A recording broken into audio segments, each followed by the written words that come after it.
Tema kita di paruh kedua di Market Review mengenai peran digital marketing dan tumbuh kembang bisnis sudah terhubung melalui aplikasi Zoom Ketua Umum Asosiasi Digital Marketing Indonesia, Bapak Dian Martin. Selamat pagi, Pak Dian. Selamat pagi, Mas Wiki. Apa kabar? Baik, baik. Baik, sehat selalu ya, Pak Dian. Alhamdulillah. Oke, semoga kita sehat selalu, Pak. Oke, bicara mengenai tema kita hari ini mengenai peran digital marketing dan juga tumbuh kembang bisnis, sebetulnya seberapa penting digital marketing dalam perkembangan bisnis di era sekarang ini, Pak Dian? Dikarenakan bagaimana banyak sekali para bisnis yang masuk ke dalam dunia digital, jadi Mas Wiki ini ada sebuah gaya pendekatan baru di mana dulu ketika tahun 2019 sampai 2019 orang-orang tuh masuk ke digital motivasinya ingin tahu. Tapi sekarang di 2020, 2021 motivasinya adalah ingin hidup. Artinya persaingan makin ketat, Mas. Jadi peran digital marketing sangat penting. Kita tahu transaksi secara digital naik, diproyeksikan naik sebesar 30-an% oleh Bank Indonesia, e-commerce Indonesia ya. Jadi digital marketing sangat-sangat membantu para UKM.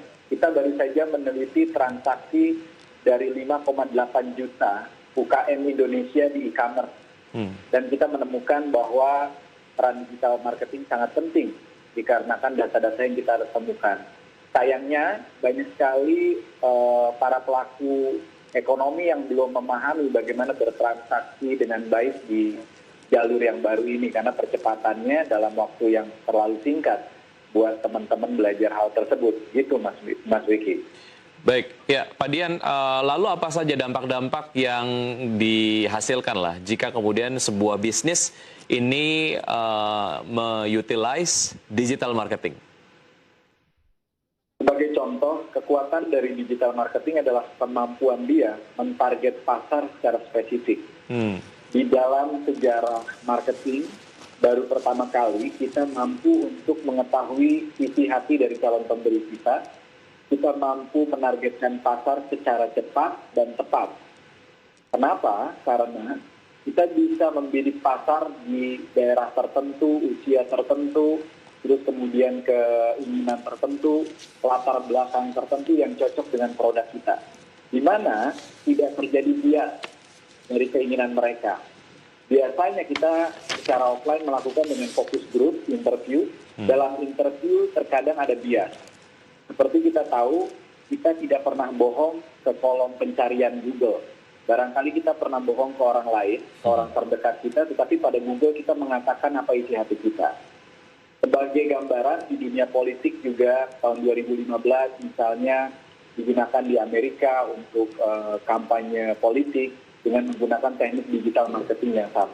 Nah, kita bisa menggunakan teknik digital marketing ini untuk merubah persepsi. Ada 5 tahapan yang bisa teman-teman lakukan di sana, dari mulai memunculkan proses dreaming dari audiens, kemudian memunculkan rasa ingin mencari atau searching, comparing, buying, dan baru loyalty.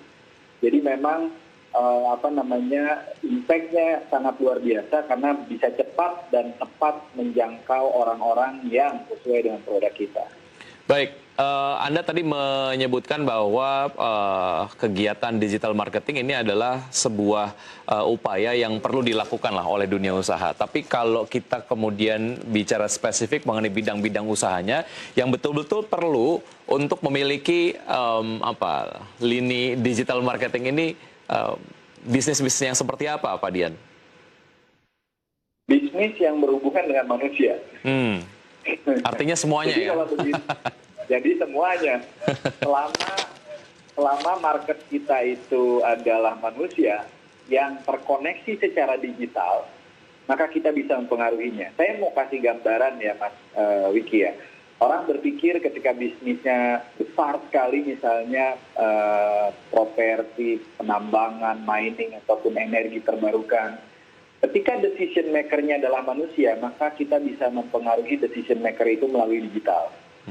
Kita bisa mengetahui di mana lokasinya, dan kemudian kita bisa menghampiri calon klien kita menggunakan jaring-jaring digital, entah lewat handphone.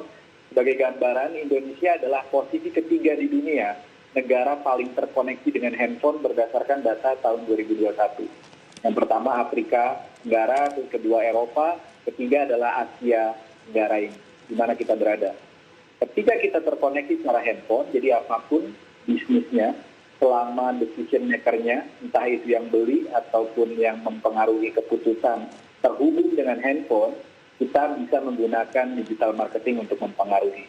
Tentu saja ada perbedaan channel, Mas Wiki. Misal, ketika produk kita murah dan unik atau memiliki pricing, competitive pricing, kita bisa menggunakan marketplace. Yeah.